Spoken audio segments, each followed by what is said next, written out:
Saudara, 13 Desember diperingati sebagai Hari Nusantara. Rangkaian peringatan Hari Nusantara tahun 2023 akan dipusatkan di kota Tidore, Kepulauan Maluku Utara pada tanggal 10 hingga 13 Desember mendatang. Sebagai Ketua Pelaksana, Menteri Perhubungan Budi Karya Sumadi menyebut peringatan Hari Nusantara sebagai momentum pengingat deklarasi Juanda yang memperjuangkan konsep negara kepulauan Indonesia untuk diakui secara internasional. Tema yang diangkat pada Hari Nusantara 2023 dalam merajut konektivitas Nusantara dan ekonomi maritim dari titik nol jalur rempah. Menhub Budi berharap Hari Nusantara bisa mengangkat posisi Tidore yang dikenal sebagai pusat rempah seperti cengkeh. Hari Nusantara 2023 juga diharap bisa meningkatkan ekspor perdagangan, investasi, dan pengembangan daerah di Provinsi Maluku Utara.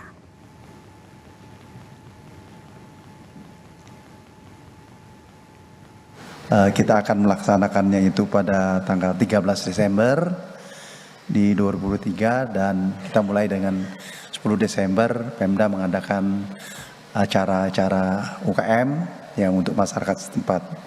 Nah, insya Allah acaranya gegap gempita, Pak. Ya. Apa yang kita buat di sana menandai bahwa Hari Nusantara selalu menjadi suatu hari yang kita ingat sebagai upaya mempersatukan bangsa ini. Bagaimana Kementerian Perhubungan berperan dalam mendukung visi merajut konektivitas Nusantara, khususnya di wilayah Maluku Utara? Kita akan bahas bersama Novi Rianto, Sekjen Kemenhub yang bergabung via Zoom. Pak Novi, selamat malam. Selamat malam, Mbak Livi. Dan juga hadir di studio Kompas TV ini adalah Ali Ibrahim, Wali Kota Tidore, Kepulauan Maluku Utara. Selamat malam, Pak Ali. Malam. Saya panggilnya Kapten Ali ya, Pak? Kapten, ya. Baik, saya ke Pak Novi dulu, Pak Ali.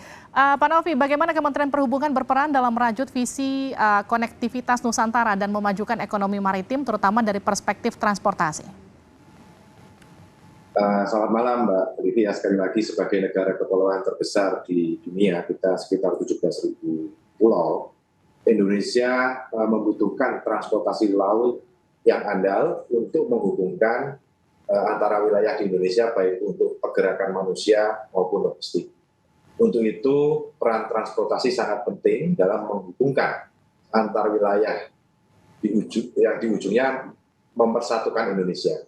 Jadi kita harus melihat lautan itu bukan sebagai pemisah, tetapi sebagai penghubung dan pemersatu bangsa.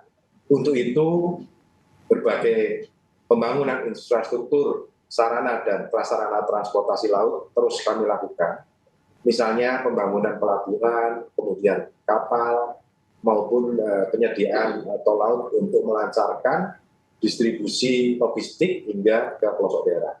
Dan diharapkan juga melalui upaya tersebut, konektivitas antar wilayah semakin lancar dan menumbuhkan titik-titik ekonomi baru, khususnya di wilayah 3TP, sehingga terwujud pemerataan ekonomi di seluruh wilayah Kesatuan Republik Indonesia. Baik, saya ke Pak Wali Kota, Kapten Ali. Ini jadi bagaimana kemudian kalau kita bicara Tidore sebagai bagian dari jalur rempah historis ini mengintegrasikan warisan sejarah dalam pengembangan ekonomi maritim dan juga konektivitas lokalnya? Baik, terima kasih. Jadi bicara tentang Tidore ini sudah masa lampau ya. Kesultanan Tidore sampai ke kami, sampai Sultan juga masih, bahwa pada saat itu pada tahun 1521 bahwa tanggal 11 Desember bahwa ekspor yang perdana cengkeh dari Tidore ke Eropa. Itu menurut catatan Alenius. Nah, sehingga Tidore itu dikenal sebagai kota rempah. Titik rempah, titik nol, Tidore sebagai kota rempah. Lalu kemudian kalau bicara soal langkah konkretnya untuk memajukan potensi ekonomi maritim dengan memperkuat konektivitas, terutama momentumnya ada Hari Nusantara ini. Jadi memang benar, Tidore adalah daerah kepulauan. Jadi kami konsen ke transportasi, baik darat maupun laut, terutama laut. Konektivitas, tol laut, kapal penumpang, semua dia masuk di Pulau Tidore. Sehingga kami bisa menyatakan bahwa kami bisa kendalikan inflasi. Inflasi terjawab karena transportasi tadi. Baik. Apa yang disampaikan oleh Pak Sekjen tadi. Terkait dengan Hari Nusantara ini, Tidore sudah siap, lagi didukung oleh pemerintah pusat. Dalam hal ini Tidore sebagai tuan rumah, sediakan transportasi yaitu terapung, hotel terapung yaitu kapal Peli Oke. yang didukung oleh Kementerian Perhubungan. Baik. Nah, saya ke Pak Novi, Pak Wali. Pak Novi, kalau bicara soal perkembangan infrastruktur transportasi laut dan udara untuk mempercepat pertumbuhan ekonomi maritim, khususnya terkait sama jalur rempah itu sejauh ini apa saja yang sudah dilakukan Kementerian Perhubungan? Saya kira kita banyak sekali ya infrastruktur yang sudah dibangun di sana. Intinya bahwa kalau kita bicara Tidore merupakan titik nol jalur rempah yang pertama kali melakukan ekspor perdana cengkeh ke Eropa. Kami telah membangun sejumlah infrastruktur, baik itu pelabuhan untuk mendukung pertumbuhan ekonomi di Tidore dan sekitarnya, juga beberapa pelabuhan yang dibangun, diantaranya yaitu pelabuhan Basition di Ternate dan pelabuhan Rum di Tidore, serta pelabuhan Sovivi di Maluku. Demikian juga untuk bandar udara. Kita mempunyai beberapa bandar udara bahkan sampai ke pulau-pulau, baik untuk pesawat-pesawat yang sifatnya untuk regional maupun pesawat-pesawat yang sifatnya perintis menggunakan pesawat yang kecil. Demikian, Pak. Baik, Pak Wali, kalau kita bicara soal kendala, apa saja yang kemudian ditemui untuk mendukung konektivitas pengembangan ekonomi maritim di Tidore? Tapi nanti dijawabnya sejeda di Sapa Indonesia Malam. Anda kembali bersama kami di Sapa Indonesia Malam. Bagaimana Kementerian Perhubungan berperan dalam mendukung visi merajut konektivitas Nusantara, khususnya di wilayah Maluku Utara. Masih bersama saya di sini, Pak Novi Rianto, Sekjen Kemenhub, bergabung melalui Zoom, dan juga hadir di studio Kompas TV, Ali Ibrahim, Wali Kota Tidore Kepulauan Maluku Utara. Pak Wali, tadi pertanyaan saya, jadi apa saja hambatan-hambatan yang ditemui di Tidore untuk kemudian memperkuat konektivitas di sana? Jadi pada periode pertama, saya terpilih dengan wakil wali kota Pak Muhammad Snen pada tahun 2016. Itu memang kendala di bidang transportasi.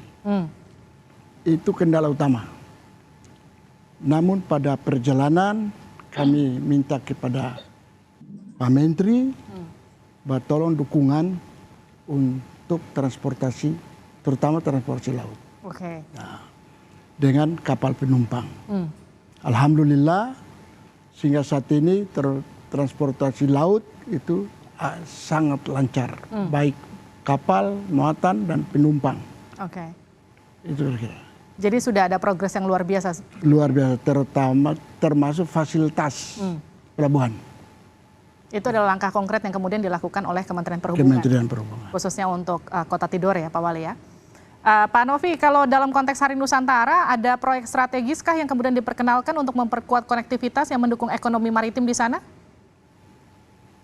Tentu saja beberapa hal ya. Yang pertama adalah bahwa Hari Nusantara merupakan momentum tahunan yang diperingati sebagai wujud Indonesia sebagai negara kepulauan dan diakui secara internasional. Kemudian sebagai Ketua Pelaksana Penyelenggaraan Hari Nusantara 2023, yang bertema Rajut Konektivitas Nusantara dan Ekonomi Maritim dari titik nol jalur rempah, kami akan mendukung suksesnya penyelenggaraan Hari Nusantara tersebut yang diharapkan dapat berdampak pada peningkatan ekonomi dan pariwisata di daerah tersebut. Sejumlah program strategis sektor pelabuhan laut terus kami lakukan, diantaranya yaitu melalui pertama digitalisasi layanan, di mana hingga tahun ini sebanyak 264 pelabuhan sudah berkomitmen untuk menerapkan digitalisasi melalui sistem Inafornet. Hal ini dilakukan untuk mewujudkan pelayanan kapal dan barang di pelabuhan yang lebih cepat, efisien, dan akuntabel, sehingga akan berdampak pada efisiensi waktu dan penurunan biaya logistik. Kemudian sebagai negara kepulauan terbesar di dunia, Indonesia berperan penting sebagai jalur pelayaran dan pusat perdagangan internasional. Pada 1 Desember 2023 lalu, Indonesia juga berhasil terpilih kembali menjadi anggota Dewan AIMO kategori C untuk 2024 dan 2025. Hasil ini menunjukkan pengakuan dunia atas eksistensi Indonesia di sektor maritim internasional. Dengan menjadi anggota Dewan AIMO, kita akan memberikan kesempatan bagi Indonesia untuk ikut serta dalam menentukan kebijakan-kebijakan ilmu yang sangat berpengaruh pada dunia kemaritiman. Oke. Oleh karena itu, marilah kita selalu memanfaatkan momentum ini untuk melanjutkan pembangunan di sektor maritim agar memberikan manfaat bagi masyarakat banyak. Baik. Demikian, Mbak. Pak Novi, yang kemudian jadi pertanyaan lanjutannya adalah Kota Tidore sebagai titik nol jalur rempah, apa yang kemudian bisa dilakukan Kementerian Perhubungan khususnya supaya kemudian efek dari Hari Nusantara ini tidak hanya berhenti di perayaannya saja sampai 13 Desember, betul ya Pak Wali ya, koreksi saya kalau salah. Tapi kemudian impact-nya ini juga bisa berkelanjutan begitu. Ya, tentu saja event ini kita berharap menjadi suatu event yang sangat baik ya. Indonesia juga memiliki visi untuk menjadikan Indonesia sebagai poros maritim dunia. Dengan peran Indonesia yang semakin strategis di dunia kemaritiman dan dengan kolaborasi yang baik antar pemangku kepentingan, kami yakin di masa ke depan kita dapat mewujudkan visi tersebut. Diharapkan melalui kegiatan Hari Nusantara yang akan diadakan di Tidore ini dapat mengangkat posisi Tidore yang dikenal sebagai pusat rempah-rempah seperti cengkeh dan lain-lain akan lebih dikenal juga di wilayah-wilayah yang berdekatan seperti ASEAN dan Asia Pasifik dan tempat-tempat yang lain. Demikian, Mbak. Baik, saya ke Pak Wali. Pak Wali, dalam konteks kerjasama antara pusat dan juga daerah, khususnya kalau kita bicara untuk merajut konektivitas Nusantara untuk memperkuat ekonomi maritim, sejauh ini seperti apa? Ya memang selama ini kami selalu koordinasi dengan pusat dan daerah dan provinsi. Yang terkait dengan mendukung ekonomi maritim ya. Itu alhamdulillah itu sudah berjalan cukup baik sekali. Dan itu sementara ini belum ada kendala. Yang itu yang tadi saya kemukakan. Sehingga inflasi dan lain-lain selama ini hambatan stok barang, ekonomi, bapok itu semua terjawab. Baik. Lalu bagaimana dengan partisipasi warga Tidore untuk menyambut Hari Nusantara ini? Baik, terima kasih. Partisipasi masyarakat Tidore Kepulauan dan Maluku Utara pada umumnya ini luar biasa. Kenapa saya menyatakan luar biasa? Karena pada prinsipnya tahun lalu kita melaksanakan sel Tidore. Itu masyarakat cukup antusias dan itu berhasil. Yang kedua itu hal yang kecil saja, yang mana di sana ada kelurahan Kampung Nelayan itu Kampung Tomaluhu. Di situ masyarakat partisipasi membakar ikan bakar, maka ikan bakar dan sate ikan. Sate ikan itu sebanyak 26.000 untuk memecahkan rekor muri. Jadi terus partisipasi masyarakat terhadap tarian adat, UMKM. Jadi pokoknya mereka menginginkan kalau boleh ya tiap tahun dilaksanakan di Tidore gitu. Harapannya untuk kemudian mendongkrak sektor pariwisata juga di Tidore ya. Nah kalau tadi Pak Wali juga sempat singgung soal sel Tidore, tahun ini ada Hari Rempah Nusantara yang juga digelar di Tidore. Artinya kan setiap tahun tuh hampir ada event nasional, skala nasional yang kemudian diselenggarakan di Tidore. Kalau kita bicara soal industri pariwisata di sana, seberapa besar sih event-event nasional itu kemudian mendongkrak sektor pariwisata? Memang untuk sementara ini agak kecil ya. Tetapi harapan dengan Hari Nusantara ini pemerintah dan masyarakat sangat mengharapkan pemerintah pusat dalam hal ini Menteri Ekonomi dan Kreatif mencanangkan kawasan pariwisata nasional KSPN di Tidore dicanangkan. Yang kedua ditetapkan jalur titik nol jalur rempah. Itu kami mengharapkan sehingga semua ini menjadi tempat wisata ke depan, sehingga Tidore itu perlu kaya dengan wisata sejarah dan bahari. Tapi kita juga tentu kalau bicara soal bagaimana mendongkrak sektor pariwisata, kita juga harus bicara soal sektor transportasi, konektivitas dan semuanya itu ya Pak Wali. Ini sejauh mana kemudian ini juga dipersiapkan oleh Kementerian Perhubungan, Pak Novi? Ini kan berkolaborasi ya sangat erat dengan berbagai pemerintah daerah, khususnya dalam membangun infrastruktur itu kita harus berkolaborasi. Karena kalau tidak berkolaborasi kesulitan, karena kan tugas pokok dan fungsi pemerintah daerah dan pusat ini memang sudah dibagi secara nyata di dalam perundang-undangan, di mana misalnya contohnya pemerintah daerah akan bertugas untuk menyiapkan lahan, kami akan membangun infrastrukturnya. Juga kita akan berdiskusi dan berkolaborasi dalam menata tata ruang, sehingga terjadi harmonisasi, tidak terjadi tumpang tindih, dan akan memberikan keuntungan baik itu dari sisi makro perekonomian di Indonesia maupun mikro untuk daerah masing-masing. Demikian, Mbak. Baik, saya ke Pak Wali. Pak Wali, ini kabarnya kan untuk Hari Nusantara yang diselenggarakan di Kota Tidore ini dapat support luar biasa dari pemerintah. Bahkan Presiden juga diinformasikan akan hadir ya, betul ya Pak? Jadi kemudian apa yang diharapkan oleh Bapak sebagai wali kota dengan kehadiran Presiden di sana dan juga support full dari pemerintah untuk event ini? Jadi pertama-tama saya menyampaikan terima kasih kepada Bapak Presiden, Menteri Marves, Menteri Perhubungan dan Menteri PUPR yang selama ini sangat mensuportkan kami, dukungan dengan fisik dan ini, dan harapan kami seperti yang saya kemukakan tadi, Tidore ditetapkan, dicanangkan sebagai kawasan strategi pariwisata nasional. Oke. Sehingga ke depan pertumbuhan ekonomi di bidang pariwisata atau wisata itu akan meningkat, akan bertumbuh. Nah, memang selama ini tidak terlalu terlalu signifikan, tetapi ke depan akan menuju ke situ. Karena 6 titik spot yang akan mendukung untuk terutama Pulau Maitara. Pulau yang di Pulau Maitara ya. Pulau Maitara yang gambar uang 1000 itu terlihat itu. Dan sejarah terus abad ke-16 kapal tenggelam muatan itu kapalnya dari Portugal juga dari Cina itu masih dipelihara sampai sekarang. Itu tempat dan beberapa spot-spot lain yang akan mendukung untuk pariwisata ke depan.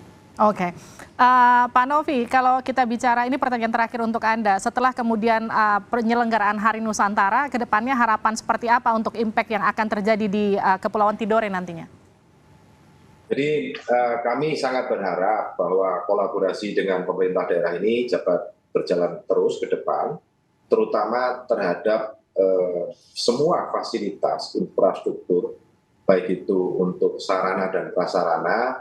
Pemerintah daerah ikut proaktif untuk memelihara dan menjaga operasionalnya, sehingga semua yang sudah dibangun di sana tidak berguna hanya untuk event ini saja, tetapi juga berguna bagi seluruh masyarakat yang ada di Tidore, baik itu untuk bergerak dari satu titik ke titik yang lainnya maupun dari satu pulau ke pulau yang lainnya. Kami tetap berharap adanya kolaborasi yang baik dan juga saling mengisi sehingga semua yang sudah terjadi dan ada saat ini bisa memberikan manfaat yang optimal kepada masyarakat banyak. Demikian, Mbak. Baik, Pak Wali, silakan terakhir harapannya untuk penyelenggaraan Hari Nusantara di Kota Tidore. Ya, pertama saya mengharapkan masyarakat Tidore Kepulauan dan Maluku Utara mendukung program ini, mengunjungi Tidore, melihat akan terjadi ada beberapa program, yaitu Expo Nusantara, terus Expo juga rempah-rempah Nusantara, dan ada UMKM yang ke depan yang untuk itu yang harapan, dan yang dengan adanya Hari Nusantara ini pemerintah pusat dalam hal Kementerian Perhubungan telah memberikan suatu kenangan oleh-oleh bagi kami pasca Hari Nusantara, yaitu rumah singgah. Rumah singgah yang cukup bagus, sehingga ini merupakan untuk menambah pertumbuhan ekonomi di bidang pariwisata. Baik, terima kasih. Terima kasih juga Pak Novi Rianto, Sekjen Kemenhub yang bergabung lewat Zoom dan juga hadir di studio. Terima kasih Pak Ali Ibrahim, Wali Kota Tidore Kepulauan Maluku Utara. Terima kasih Pak.